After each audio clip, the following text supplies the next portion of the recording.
데일리 베스트 뉴스를 시작합니다.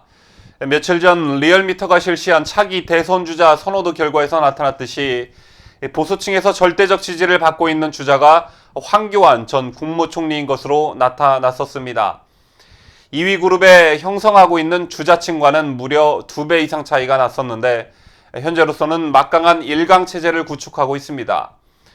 지난 탄핵 정국에서 대통령 권한대행 임무를 완수한 후에 그동안 별다른 정치적 행보를 보이지 않았음에도 보수 우파층은 황교안 총리에게 많은 지지를 보내주고 있는 게 사실인 것 같습니다.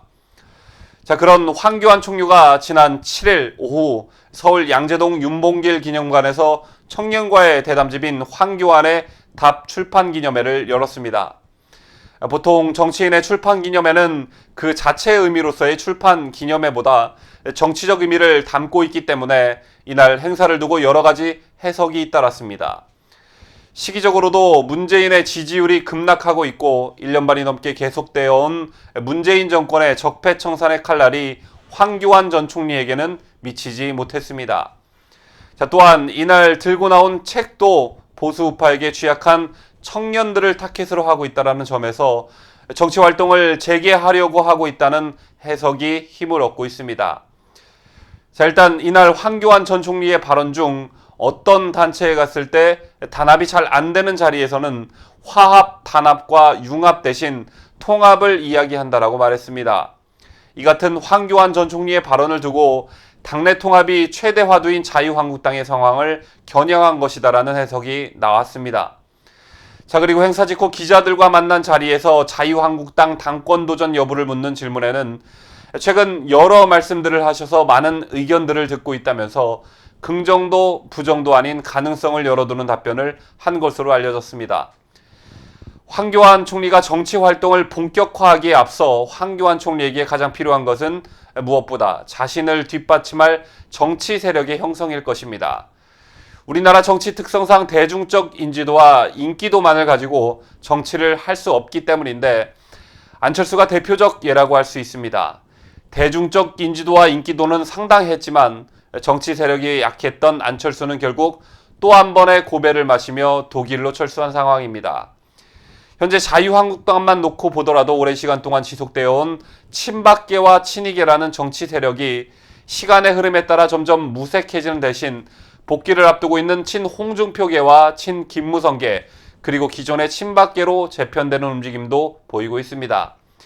이러한 당내 상황에 비추어 볼 때 대중적 인지도와 인기도를 가지고 있는 황교안 전 총리에게 무조건적으로 필요한 게 바로 정치 세력입니다. 비단 전당대회를 치르거나 총선, 공천 경쟁 또는 대선 후보 경선을 돌파하려면 당내와 원내에 확실한 세력을 형성해야 합니다. 지금까지 정당 활동을 해오지 않았던 황 전 총리에게는 급박한 숙제가 생긴 셈입니다. 이런 점에서 이날 출판 기념회의 모습을 나타낸 한국당 의원들의 면면에 관심이 쏠렸습니다. 이날 황 전 총리의 출판 기념회에는 원유철, 유기준, 이군현, 김진태, 강효상, 송원석, 윤상진, 이채익, 정종섭, 추경호 한국당 의원이 참석했습니다. 일단 참석 의원들과 황 총리와의 인연을 살펴보면 원유철 전 원내대표는 황 전 총리와 당정 파트너였습니다. 또한 유기준 전 해양수산부 장관, 윤상직 전 산업자원부 장관, 정종섭 전 행정자치부 장관은 황 전 총리와 함께 국무위원으로 활동했었습니다. 추경호 의원은 국무조정실장으로 황 전 총리의 인사청문회 준비를 맡기도 했고 이후에도 호흡을 맞춘 경력이 있습니다.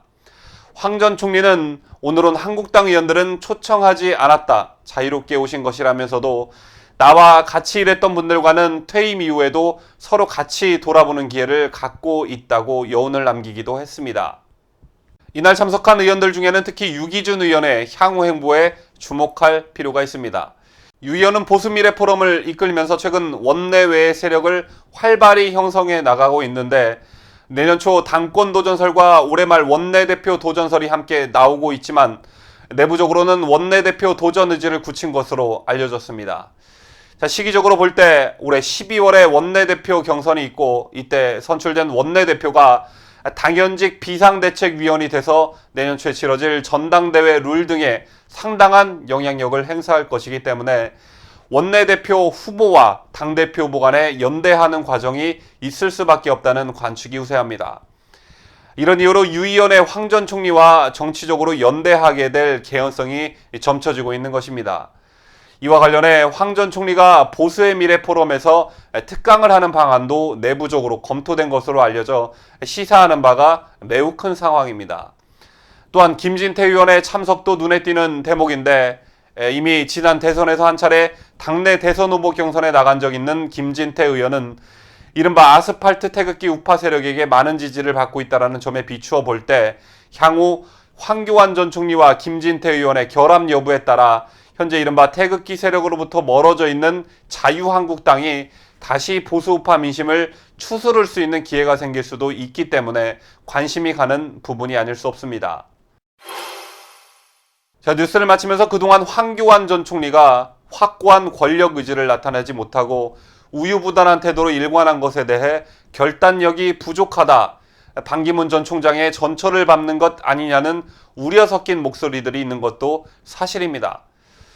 또한 지난 탄핵 과정에서의 처신을 문제 삼아 황 전 총리를 비판하시는 구독자분들도 계신 줄로 압니다.